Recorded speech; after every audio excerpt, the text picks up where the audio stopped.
जो कि एक सर्टेन ओटाको होता है, यानी वो बंदे जो हमेशा घर में रहते हैं। लेकिन आज के दिन काजुमा बाहर निकलता है क्योंकि उसे एक गेम को खरीदना था। पर तभी उसकी नज़र एक ट्रक पर जाती है जो कि एक लड़की की ओर बढ़ रहा था और उस लड़की का ध्यान मोबाइल में होता है। तो उस लड़की को बचाने के लिए काजुमा बीच में आके उसे धक्का दे देता है। हालांकि वो खुद बचने में नाकामयाब होता है और मरने के बाद वो एक जगह पर पहुंच जाता है जहां पर उसके साथ ही साथ एक और कुर्सी थी। फिर तभी पीछे से एक लड़की आके उस दूसरी कुर्सी की तरफ जाने लगती है और वो काजुमा से कहती है, काजुमा सातो, मौत की बाद वाली दुनिया में तुम्हारा स्वागत है। अनफॉर्चुनेटली तुम मर गए हो। और उसके कुर्सी पर बैठने पर काजुमा उससे पूछता है, उस लड़की का क्या हुआ जिसे मैंने धक्का दिया था? जिस पर वो कहती है अभी भी वो जिंदा है। तो काजुमा कहता है, शुक्र है, चलो मेरे मौत से किसी का तो भला हुआ। जो सुन के वो लड़की थोड़ी हैरान होती है और कहती है, वैसे अगर तुमने उसे धक्का ना दिया होता तब भी वो बचने वाली थी। दरअसल वो ट्रैक्टर उसे टकराने से पहले ही रुकने वाला था। तो फिर काजुमा हैरानी के साथ कहता है, तो क्या मेरी मौत एक ट्रैक्टर की वजह से हुई? जिस पर वो देवी कहती है, नहीं, तुम्हें लगा कि वो एक ट्रक है जिस कारण शॉक की वजह से तुम्हारी मौत हो गई। जो सुन के काजुमा कहता है, क्या शॉक की वजह से? फिर वो देवी काजुमा के ऊपर हंसने लगती है और कहती है, मैं यहाँ काफ़ी समय से हूँ लेकिन इतनी अजीब मौत आज तक किसी की नहीं हुई। तुम इतने डर गए थे कि तुमने अपने पैंट में सूसू कर दी और जब तुम्हें हॉस्पिटल लेके जाया गया तब तुम्हारी मौत का रीज़न सुन के उन डॉक्टरों की भी हंसी छूट गई। तो काजुमा कहता है, आगे मुझे कुछ नहीं सुनना। फिर वो लड़की अपना नाम बताती है, एक्वा, और वो कहती है, मैं उन लोगों को गाइड करती हूँ जिनकी ज़िंदगी जल्दी ख़त्म हो जाती है। अब तुम्हारे पास दो रास्ते हैं। पहला, तुम एक दूसरी दुनिया में जाके फिर से शुरुआत करो, या फिर दूसरा, तुम स्वर्ग में जा सकते हो। वैसे एक बात बताओ, स्वर्ग एक बहुत ही बोरिंग जगह है। वहाँ टीवी नहीं होती और वहाँ गेम्स भी नहीं होते और वहाँ पर तुम वैसी वाली हरकतें भी नहीं कर सकते। लेकिन वही एक नई शुरुआत करना भी उतना भी मज़ेदार नहीं है। इसलिए मेरे पास तुम्हारे लिए एक बढ़िया ऑफ़र है। तुम्हें गेम्स खेलना पसंद है ना? फिर एक्वा काजुमा को बताती है, इस दुनिया के लोगों को तुम्हें डेविल किंग से बचाना होगा और तुम्हारी याददाश्त वैसे की वैसे ही रहेगी। तो काजुमा कहता है, लेकिन वहाँ पर तो मैं भी मर जाऊँगा ना? तो एक्वा कहती है, ऐसा ना हो इसलिए तुम्हें किसी भी एक हथियार या फिर एक एबिलिटी के साथ भेज दिया जाएगा। फिर काजुमा पूछता है कि क्या मैं उस दुनिया की भाषा समझ पाऊँगा? जिसके जवाब में एक्वा हाँ कहती है। जिसके बाद एक्वा काफ़ी सारे कार्ड्स को नीचे गिरा देती है और कहती है, तुम इनमें से किसी भी एक पावर को अपने साथ ले जा सकते हो। तो फिर काजुमा सोचने लगता है कि उसे कौन सी पावर लेनी चाहिए। तभी एक्वा कहती है, जल्दी करो, वैसे भी तुम जैसे ओटाको से कोई ज़्यादा उम्मीद नहीं रखेगा। जो बात काजुमा को बहुत ज़्यादा चुभती है और वो कहने लगता है कि उसे ओटाको मत बोलो।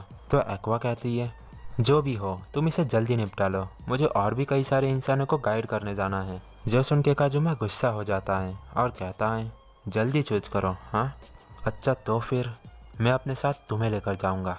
तो एक्वा कहती है, अच्छा ठीक है, उस मैजिक सर्कल से बाहर मत निकलना। जरा रुको, तुमने क्या कहा? लेकिन एक्वा उसके रिक्वेस्ट को एक्सेप्ट कर चुकी थी। इसी वजह से वहाँ एक दूसरी देवी आकर एक्वा और काजुमा को एक दुनिया में भेजने लगती है। पर एक्वा कहती है, नहीं, मजाक मत करो, ये सच नहीं हो सकता। एक देवी को अपने साथ ले जाना तो इलीगल होना चाहिए। लेकिन वो दूसरी देवी उसकी बातों को नज़रअंदाज कर कहने लगती है, अगर आप डेविल किंग को हरा देंगे तो आप यहाँ पर वापस आ सकते हो। तो एक्वा कहती है, नहीं रुको, ज़रूर मैं एक देवी हूँ लेकिन डेविल किंग से फाइट करने के लिए मेरे पास फाइटिंग स्किल्स नहीं है। लेकिन उसे अब रोका नहीं जा सकता। और तभी काजुमा कहता है, जिसका तुमने बहुत बुरी तरह से मजाक उड़ाया, अब तुम्हें उसी के साथ जाना होगा। तुम एक देवी हो तो तुम अपने शक्तियों से मेरी ज़िंदगी को आसान बना दो। तो एक्वा कहती है, नहीं, मैं एक दूसरी दुनिया में ऐसे शख्स के साथ नहीं जाना चाहती। फिर तभी वो दूसरी देवी कहती है, ब्रेव हीरो, मैं आशा करती हूँ कि आप डेविल किंग को हरा देंगे और अगर ऐसा करने में आप कामयाब होते हो तो आपकी कोई भी एक इच्छा को पूरा किया जाएगा। फिर वह देवी उन्हें एक सर्कल में भेज देती है जहाँ जाने के लिए काजुमा काफ़ी एक्साइटेड था और वही एक्वा रो रही थी।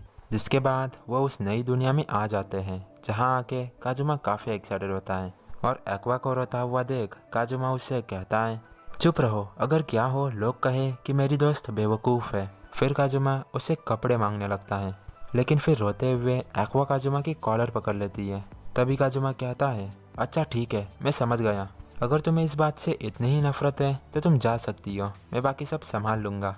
पर वो काजुमा से कहती है कि वो ऐसा नहीं कर सकती जब तक वो डेविल किंग को हरा ना दे, और वो फिर से रोने लगती है। तो काजुमा पूछता है, अरे हाँ, तुम तो एक देवी हो ना, क्या तुम पता लगा सकती हो कि एडवेंचर गिल्ड कहाँ पर है? जिस पर एक्वा कहती है, मैं एक देवी हूँ तो भला मैं इतने छोटे छोटे चीज़ों को क्यों याद रखूंगी। तो काजुमा अपने मन में कहता है, यह लड़की तो निकम्मी है। जिसके बाद वो जैसे तैसे एडवेंचर गिल्ड को ढूंढकर उसके अंदर जाने लगते हैं, और उनके अंदर आने पर वहाँ की एक वर्कर उनसे कहती है, आपका स्वागत है। अगर आप यहाँ खाने आए हैं तो आप इन्हीं सीट पर बैठ जाइए, और अगर आपको जॉब की जानकारी चाहिए तो आप काउंटर के पास अंदर चले जाओ। तभी वहाँ बैठा एक आदमी उनसे कहता है, मैंने तुम लोगों को यहाँ पहली बार देखा है, और ये अजीब कपड़े कैसे हैं? तो काजुमा कहता है, हम यहाँ काफ़ी दूर से अभी अभी आए हैं। मैं एक एडवेंचरर बन के डेविल किंग को हराना चाहता हूँ। जो सुन के वो आदमी कहता है, क्या सच में? तो फिर नर्क की दुनिया में मैं तुम्हारा स्वागत करता हूँ, और वहाँ जाने पर तुम्हें एडमिशन डेस्क मिल जाएगा।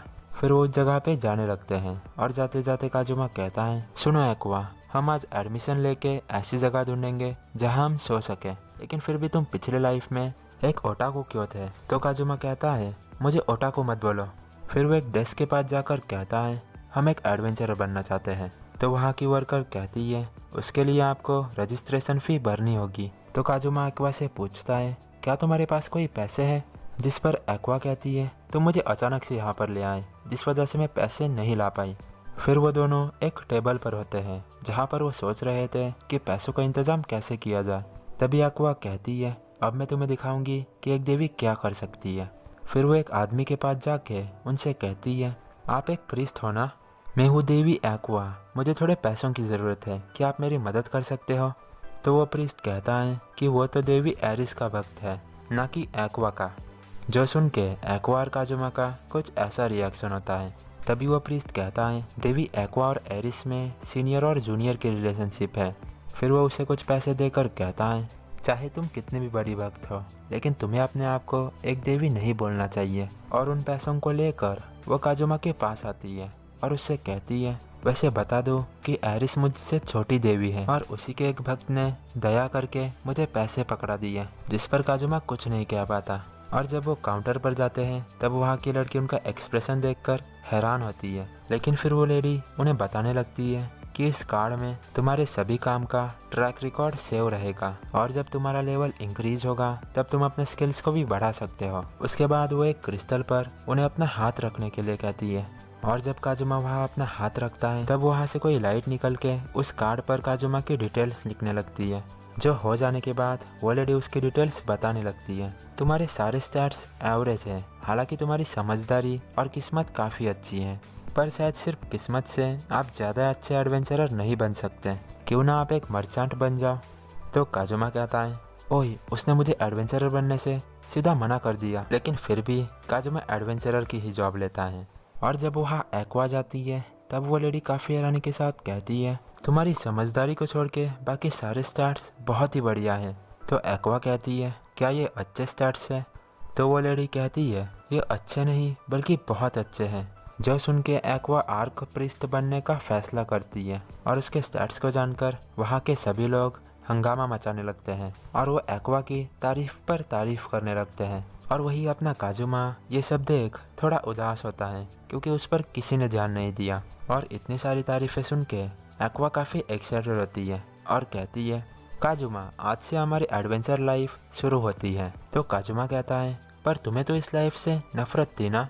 जिसके बाद अगले दिन वो काम पर लग जाते हैं, और काम खत्म होने पर रात को वो लोग ऐसी जगह पर सोते हैं जहाँ घोड़े रहते हैं।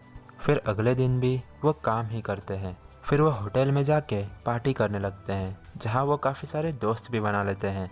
और ऐसे ही काफ़ी सारे दिन बीत जाते हैं, और एक रात सोते हुए काजुमा कहता है, ये बिल्कुल भी सही नहीं है। तो फिर एक्वा उठकर कहती है, क्या तुम्हें रात में अकेले सुसु करने में डर लगता है? तो काजुमा कहता है, नहीं, ये बात नहीं है। और उसके इतने ज़ोर से बोलने की वजह से वहाँ के लोग कहते हैं, चुप रहो। तो वो दोनों उनसे माफ़ी मांगने लगते हैं। फिर अगले दिन काम करते वक्त काजुमा कहता है, हम इस दुनिया में काम करने के लिए नहीं आए हैं। जिस पर एक्वा कहती है, अरे हाँ काजुमा, तुम्हें कैसे भी करके डेविल किंग को हराना होगा, नहीं तो मैं घर नहीं जा पाऊंगी। तो काजुमा उसकी तरफ एक अजीब नज़र से देखने लगता है कि भला कोई ऐसी बात को भूल कैसे सकता है। जिसके बाद शाम को एक्वा फाउंटेन के पास बैठी थी। फिर काजुमा भी उसी जगह पर आता है तो एक्वा उससे कहती है